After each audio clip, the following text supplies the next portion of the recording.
galera do Médio Militar. Estamos de volta aqui para mais uma aula de literatura, né? Hoje falando do módulo 5 da apostila de vocês, que vai falar sobre o Barroco, movimento literário, né? O primeiro movimento literário predominantemente brasileiro, em que há produção de literatura no Brasil, porque nós falamos já na nossa aula sobre o módulo 3, nós falamos sobre o quinhentismo.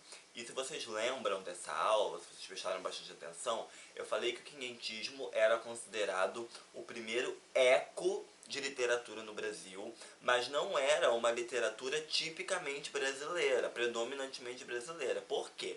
O quinhentismo era escrito, né, a literatura quinhentista, a produção quinhentista era feita por colonizadores, né, que chegavam aqui e faziam um relato da terra, era uma literatura de informação, né, relatavam o que tinham encontrado, características da terra, características dos povos nativos que aqui estavam, e enviavam esses relatos de volta para os países de origem, né, para as colônias no caso. Então, o quinhentismo não era uma literatura brasileira, foi um eco de literatura que aconteceu no Brasil, mas não era produzida por brasileiros. Diferentemente do Barroco, que é o que a gente vai falar hoje. O Barroco já é um movimento literário que, apesar de ter sua origem na Europa, tem autores tipicamente brasileiros que escreveram, né, que produziram textos, produções artísticas barrocas. Então, quando a gente fala de barroco, nós já estamos falando de produção literária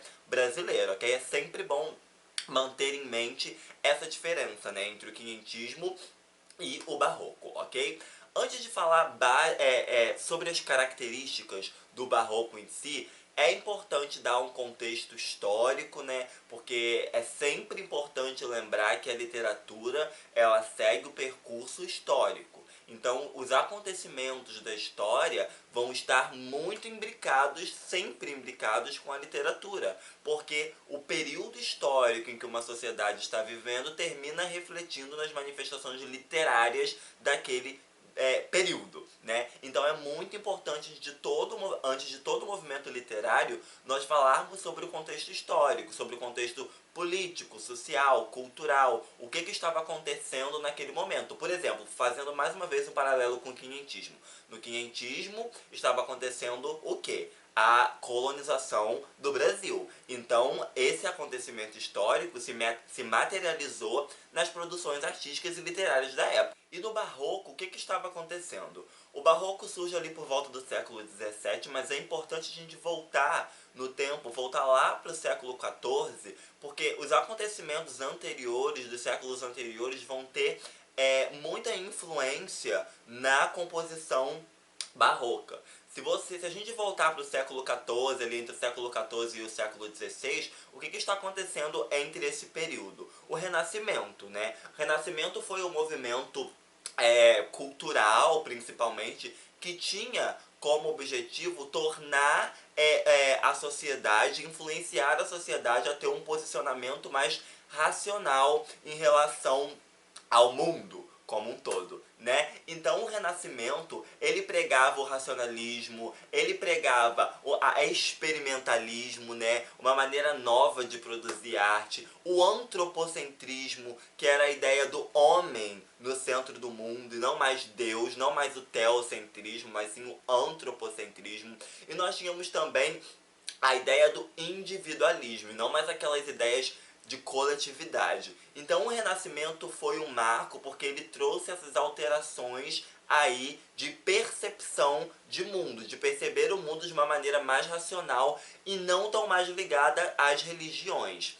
Porém, no século XVI, o que acontece? Acontece o que a gente chama de Contra-Reforma, que é um movimento da Igreja Católica de tentar retomar os valores cristãos que estavam sendo perdidos por causa do Renascimento. O Renascimento estava engendrando uma nova maneira de se pensar na sociedade. E a Igreja Católica não podia, né, permanecer perdendo fiéis e perdendo as suas ideologias dessa maneira. Então a Contra-Reforma, ela tenta trazer de volta os valores cristãos. Nessa época que é fundada a Companhia de Jesus, né, que tinha o objetivo justamente de sair espalhando esses credos, né, do catolicismo e do cristianismo para a sociedade, para tentar combater o Renascimento, e não só o Renascimento, mas a reforma protestante que havia acontecido antes. Então, vamos parar para pensar. Nós temos aí já uma sociedade que está num conflito. Primeiro você tem o Renascimento, falando que você tem que ser racional, você tem que experimentar, você tem que colocar o homem no centro das coisas e não mais Deus, não mais a religião. Depois você volta para a Contra-Reforma, negando todos os valores do Renascimento. Não, esquece o Renascimento, vamos voltar às leis divinas. O que rege a nossa sociedade é Deus. Então sai do antropocentrismo e volta para o teocentrismo. Você já consegue perceber aí uma sociedade num conflito espiritual, num conflito identitário, porque o que está certo? Qual é a crença que está correta? É o Renascimento? É o antropocentrismo? É o racionalismo? Ou é o teocentrismo? Ou são os valores cristãos? O que está acontecendo? Então, essa ideia de conflito, ela vai nortear o Barroco. O Barroco é o movimento literário do conflito, da dualidade, do duplo, né? Desse homem está sempre em conflito entre o que é clássico e o que é medieval. Porque os valores clássicos são aqueles que são considerados os valores pagões. E os valores medievais são os que estão ligados à religião, são os valores cristãos. Então, o homem barroco, o personagem barroco, a obra barroca, vai estar sempre nesse conflito entre a religiosidade e o mundo, e o antropocentrismo, e a racionalidade. Então, falou em barroco, nós estamos obrigatoriamente falando de conflito. Falando de um ser humano que está em conflito sem saber para onde direcionar a sua identidade. Se ele direciona para a religião ou se ele direciona para os prazeres do mundo, para a racionalidade, ok? Essa é a ideia central do barroco, que é, como eu já expliquei, influenciada diretamente pelo contexto histórico, cultural e político e social daquele período, da sociedade daquele período, né? Então, agora que nós já temos esse contexto histórico, nós podemos falar especificamente sobre o Barroco, né? O Barroco, tendo essa ideia de dualidade, de conflito, se a gente, o primeiro aspecto importante para a gente falar sobre o Barroco é a ideia, é a linguagem. Como que essa dualidade era empregada na linguagem barroca, né? Primeiro, nós podemos, o primeiro aspecto é a ideia da formalidade. O barroco, ele tem uma linguagem muito rebuscada, de difícil entendimento. Os textos barrocos são de difíceis entendimentos, porque eles têm uma linguagem erudita, uma linguagem difícil de entender, construções complicadas, muito uso de figuras de linguagem, principalmente antítese, hipérbole e paradoxo. Antítese é aquele jogo de palavras, né? Palavras conflituosas, jogo de antônimos.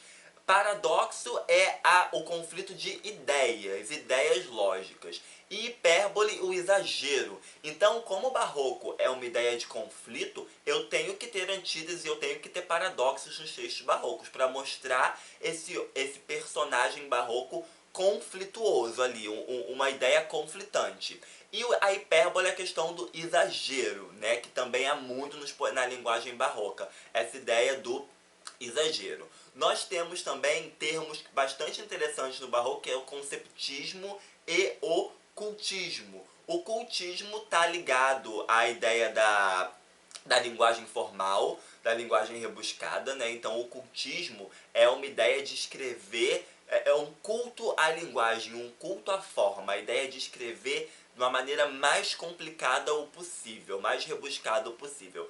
E o conceptismo é a ideia desse jogo de ideias, jogo de palavras, jogo de raciocínio lógico, e aí entra muito o uso do paradoxo. Então, a linguagem barroca ela é uma linguagem de difícil construção por esses motivos, né? De usar muitas figuras de linguagem e de usar muito esse jogo de palavras, esse jogo de ideias para tentar trazer para o texto a imagem desse homem em conflito, desse homem, né, ali numa dualidade, sem saber para onde, para que lado ir, totalmente conflituoso, né? Nos temas barrocos, como eu já falei aqui exaustivamente, nós vamos ter esse conflito espiritual, um conflito espiritual de modo que o homem não sabe se segue a religião ou se segue os prazeres do mundo. E aí, esse tema do conflito espiritual vai ser vai fazer uma contraposição ao tema chamado Carpe Diem. Carpe Diem significa aproveitar o momento, aproveitar a vida. Então, esse conflito espiritual se dá entre essa diferença. Ou eu estou num universo regido pelas leis de Deus, ou eu tô aqui no Carpe Diem, eu vou aproveitar a vida do jeito que ela tem que ser aproveitada, eu vou viver o momento e não vou guiar as minhas ações nas leis divinas, porque tudo é passageiro, tudo é efêmero. Então, esse homem barroco está aí nesse conflito. Eu aproveito a vida, aproveito o momento, mantendo em mente que tudo é efêmero, que tudo vai acabar, ou eu vou continuar seguindo os padrões divinos, os padrões teocentristas, né? É muito conflito no barroco. Nós também temos as ideias das contradições, de um homem ser sempre abordado como contraditório, né? Como um ser contraditório, um ser que toma atitudes contraditórias, que não segue uma linha reta de raciocínio, mas que tá sempre ali se contradizendo por causa de todo o contexto político e social e cultural da época. E nós temos também muito esse jogo do claro e do escuro, né? Porque se esse homem está nesse conflito espiritual, quando ele está na escuridão, ele está longe de Deus. E quando ele está no claro, ele está sendo regido mais uma vez pelas leis teocentristas. Então esse jogo do claro e do escuro aparece muito no barroco, tanto que nas pinturas, nas obras de artes do barroco, há muito esse jogo de luminosidade, né? De brincar muito com essa ideia do claro e do escuro, que é uma das características centrais do barroco. Então nós falamos até aqui da linguagem barroca e nós falamos dos temas que são abordados pelo barroco. Agora nós vamos falar rapidamente sobre alguns autores do barroco e eu gostaria de destacar dois aqui para vocês. O primeiro é o Padre Antônio Vieira, que ele tem essa intersecção. O Padre Antônio Vieira ele pode ser considerado tanto parte do barroco europeu como parte do barroco brasileiro, porque primeiro que ele gerou muita polêmica. Ele escrevia muitos sermões, né? Eram textos religiosos, mas os seus textos não se resumiam apenas a esses sermões. Ele enfrentava a colônia porque ele defendia os indígenas em seus sermões. Então isso gerou muitos conflitos para ele naquele período, porque apesar dele ter uma origem europeia, ainda assim ele defendia os interesses da colônia, da colônia que era o Brasil naquele momento. Então ele gerou muitos conflitos por causa desses sermões que buscavam defender os indígenas e contra a escravização dos indígenas. Então é uma dualidade, porque ele fazia parte dos colonizadores, mas ainda assim estava aqui defendendo os povos nativos. Então você já tem essa ideia de dualidade. Ele está ali dividido entre a colônia e o colonizador, né? É complicada essa relação. Mas o autor mais importante que nós temos do barroco brasileiro é o Gregório de Matos, e é sobre ele que a gente vai falar aqui um pouquinho mais aprofundado, porque falou em barroco brasileiro, não tem como deixar de falar de Gregório de Matos. Ele é assunto essencial para entender o barroco no Brasil. Gregório de Matos ele é proveniente de Salvador, né? E ele gerou muita polêmica com os seus textos barrocos, porque ele foi perseguido, né, pelo governador da Bahia, na época em que escreveu, porque ele chocava com as tradições, ele se chocava com as tradições da época. Primeiro, chocava-se com as tradições do próprio barroco europeu, porque ele não seguia as tradições europeias. Ele inventou uma maneira própria de criar os seus textos barrocos. Segundo, porque ele falava contra a política da época, falava contra a colonização, Então, os temas que ele abordava nas obras dele geravam muito incômodo, né? Por isso que os textos dele são bastante chocantes. O Gregório de Matos ficou conhecido como Boca do Inferno. Esse era o apelido, é o apelido que muitos se referem a ele até hoje, Boca do Inferno, porque os assuntos que ele retratava na época eram muito polêmicos e chocavam mesmo a sociedade como um todo, né? A poesia barroca do Gregório de Matos, ela se divide em lírica e satírica. Nós vamos começar falando da lírica e a poesia lírica dele se divide em 3 grupos. Nós temos a lírica amorosa, a lírica filosófica e a lírica religiosa. E depois nós vamos falar da satírica. Vamos começar com a lírica.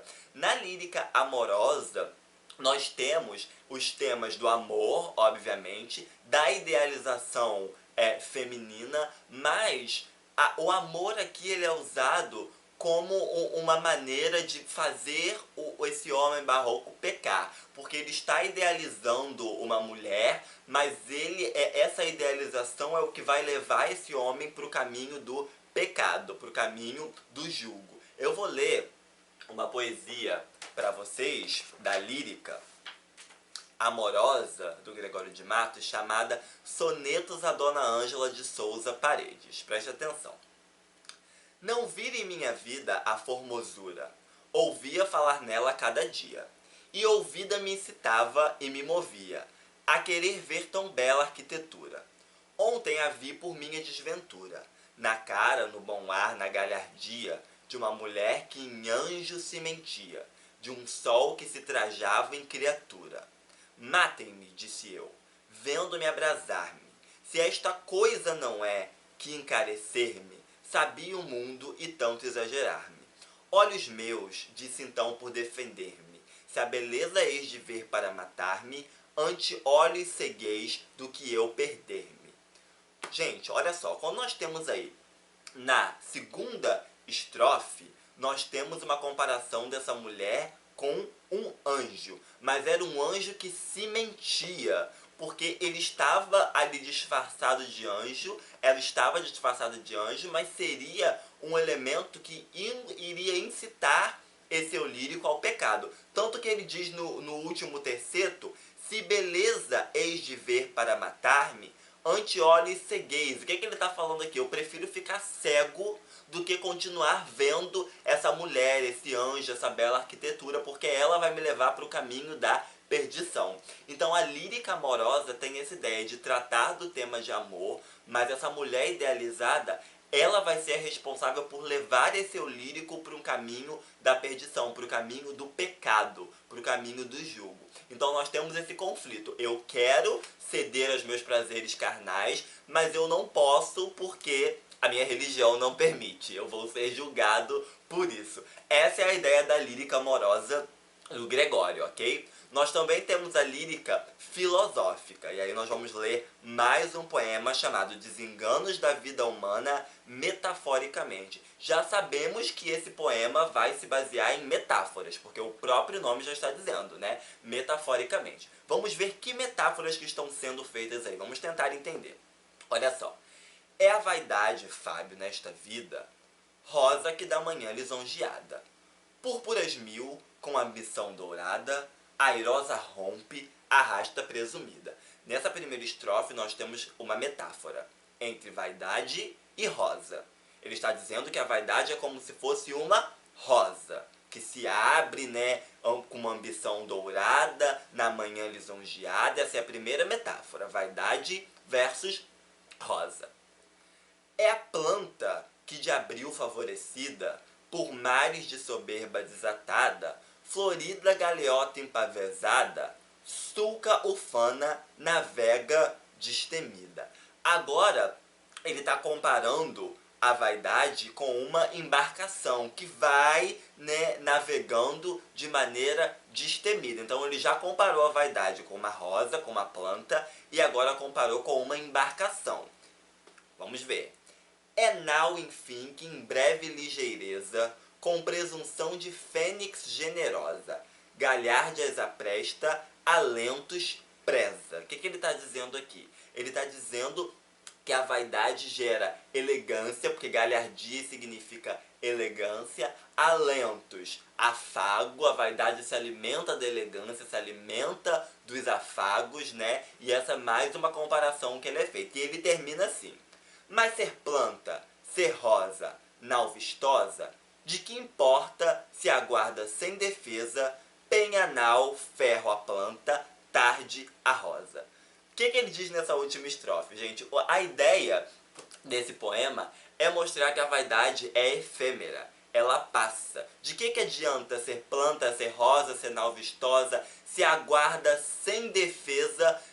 Se a rosa vai aguardar a tarde, ela vai fechar. A planta também vai morrer. E a embarcação, numa hora, vai chegar ao seu destino, vai parar. Então as metáforas que são feitas nesse poema são todas para mostrar a efemeridade da vaidade. Então, esse é um poema de cunho filosófico porque ele está filosofando sobre a efemeridade da vaidade. Tudo é efêmero, tudo vai passar. Então não adianta a gente se prender a esses momentos, né? Porque tudo vai passar, como uma embarcação que chega aí no momento ao seu destino final. Então falamos da lírica amorosa, falamos da lírica filosófica e agora vamos falar da lírica religiosa, com mais um poema, chamado A Jesus Cristo Nosso Senhor. Pequei, Senhor, mas não porque hei pecado, da vossa alta clemência me despido, porque quanto mais tenho delinquido, vos tenho a perdoar mais empenhado. Se basta a vos irar tanto pecado, a abrandar-vos sobeja um só gemido, que a mesma culpa que vos há ofendido, vos tem para o perdão lisonjeado, se uma ovelha perdida e já cobrada, glória tal e prazer tão repentino, vos deu como afirmais na sacra história. Eu sou, Senhor, a ovelha desgarrada. Cobrai-a e não queirais, pastor divino, perder na vossa ovelha a vossa glória. Gente, por que esse poema é considerado uma lírica religiosa? Porque ele está nessa contradição espiritual. Ele começa pedindo perdão por ter pecado, mas ele já deixa evidente que ele é o quê? Que ele é uma ovelha desgarrada, ou seja, ele vai pecar de novo. Ele pecou uma vez, ele está pedindo desculpa, mas ele fala que quanto mais ele peca, mais ele é perdoado, porque o pecado vai se reproduzindo, se multiplicando. Então o eu lírico já está assumindo que ele está pedindo perdão por um pecado, mas que ele vai pecar de novo, porque ele é humano. Essa ideia entre ser racional e ser um ser predominantemente religioso. Não tem como combinar a racionalidade com a religião. Então uma hora ele vai ser racional, ou seja, ele vai pecar, ele vai ser de carne e osso. Na outra ele vai pedir perdão para Deus. Essa é a ideia desse poema, por isso que entra na lírica religiosa. Então essas são as três vertentes da lírica de Gregório de Matos: a amorosa, a filosófica e a religiosa. E nós também temos a poesia satírica, que é a poesia que rendeu para ele o apelido de Boca de Inferno, né? E a que mais chocou, porque era que ele criticava abertamente a política, os colonizadores, os esquemas da época. Então essa poesia satírica é talvez a que tenha gerado toda a polêmica envolvendo o nome do Gregório de Matos. Então vamos ver esse exemplo, esse fragmento do poema Epílogo. Epílogos. Não estamos aqui com o poema inteiro, porque é bem grande, então eu separei aqui alguns fragmentos, ok? Vamos lá. O que falta nessa cidade? Verdade. Que mais por sua desonra, honra. Falta mais que se lhe ponha vergonha. O demo a viver se exponha, por mais que a fama exalta, numa cidade onde falta verdade, honra e vergonha. Que vai pela cleresia, simonia, e pelos membros da igreja, inveja. Cuidei que mais se lhe punha unha, sazonada caramunha. Enfim que na santa fé o que se pratica é simonia, inveja e unha. Então ele já está aqui num tom mais de revolta, e ele tá, quando ele fala aqui, ó, o que vai pela cleresia, simonia. Simonia era você vender ilicitamente coisas sagradas. O que era simonia? Eu chego aqui, vamos supor que eu tô aqui com um pedaço de madeira aqui em casa, e eu chego pra você e falo assim: olha só, isso aqui é um pedaço retirado exclusivamente da cruz de Jesus. E vendo para você, faço você acreditar que o pedaço de madeira que eu tenho aqui era o pedaço da cruz de Jesus. E a pessoa vai e compra. Isso é simonia. É você vender ilicitamente coisas sagradas. Então ele está criticando aqui o clero, criticando abertamente o clero pela prática de simonia. Também critica a inveja dos membros da igreja. Então ele está criticando a igreja abertamente. Está dizendo que na cidade falta vergonha, honra, falta verdade, falta vergonha, falta honra. Então, a poesia satírica do Gregório é muito visceral nesse ponto de criticar a igreja, criticar a nobreza, criticar a sociedade como um todo e mostrar sua indignação, a sua revolta com todos os esquemas sórdidos que eram feitos ali naquela época. Então, Gregório de Matos é o autor brasileiro mais completo do barroco. Não tem como falar de barroco brasileiro sem falar de Gregório de Matos, sem falar do nosso Boca do Inferno. Então eu espero que tenha ficado claro o primeiro, o contexto em que acontece o barroco, esse contexto de conflito, esse contexto de conflito espiritual, conflito religioso, esse homem dividido que vai se utilizar das antíteses, dos paradoxos, dos exageros, para poder mostrar sua angústia em relação a esse mundo tão confuso. E espero que tenha ficado clara a ideia por trás das poesias do Gregório de Matos, a lírica amorosa, religiosa e filosófica e a sátira. Essa é a ideia por trás do barroco, ok? Então na nossa próxima aula a gente continua as nossas discussões literárias. Foi um prazer estar com vocês novamente. Até a próxima!